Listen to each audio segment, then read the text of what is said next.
అందుకే ఇది ఎప్పుడూ కూడా శాంతిని తీసుకురాలేదండి, ఆనందాన్ని తీసుకురాలేదు ఈ విద్యా వ్యవస్థ. అది ఎలా ఉంటుందంటే, ఒకసారి ఒక ప్రొఫెసర్ గారు పిల్లలందరికీ కూడా ఒక పాఠం నేర్పించాలనుకున్నారు. ఎలాగా? ఒక చిన్న ప్రక్రియ ద్వారా. ఆయన ఏం చేశారు, ఒక బాటిల్లో సారాయి తీసుకొచ్చారు.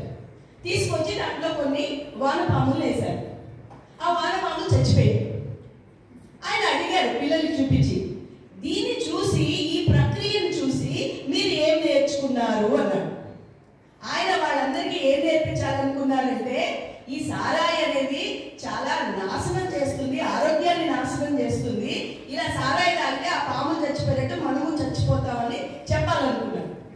కానీ అది చూపించి పిల్లల్ని అడిగాడు, దీని నుంచి మీరు ఏం నేర్చుకున్నారు అంటే వాళ్ళు అన్నారు, సార్ గారు సారాయి తాగితే మన పొట్టలో పాములన్నీ చచ్చిపోయి చాలా బాగుంటామండి. అంటే ఇప్పుడు విద్యా వ్యవస్థ అలా ఉంది. అసలు గురువులు ఏం చెప్తున్నారో పిల్లలు ఏం నేర్చుకుంటున్నారో వాళ్ళకి తెలియదు. గురువులు చెప్పాలనుకుంటుంది ఒకటి, పిల్లలు నేర్చుకుంటున్నది ఒకటి. కాబట్టి మన విద్యా వ్యవస్థ జ్ఞాన ఆధారితంగా ఉండాలి. ఎందుకంటే ఎన్నో విశ్వవిద్యాలయాలు ఉన్నాయండి. ఏం చెప్తున్నాయి? మొక్కల గురించి నేర్పిస్తున్నాయి, జంతువులు ఎలా కోయాలో నేర్పిస్తున్నాయి, భౌతిక శాస్త్రం గురించి నేర్పిస్తున్నాయి, రసాయనిక శాస్త్రం గురించి నేర్పిస్తున్నాయి. కానీ జీవితం గురించి నేర్పించే ఒక్క విశ్వవిద్యాలయం లేదండి.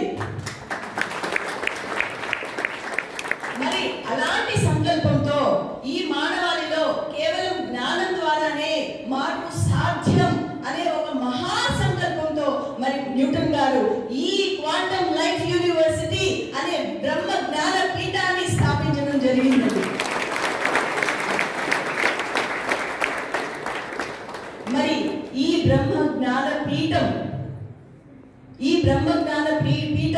ప్రపంచమంతా వెలుజిమ్మాలని చెప్పి ప్రపంచంలో ఉన్న ప్రతి బిడ్డ కూడా ఈ జ్ఞానాన్ని తీసుకుని తన అంతర్గత జ్ఞానాన్ని వెలుకొట్టుకుని తనని తాను తెలుసుకుని హాయిగా సంతోషంగా జీవించాలని మరి మనందరం కూడా సంకల్పం చేసుకుందాం.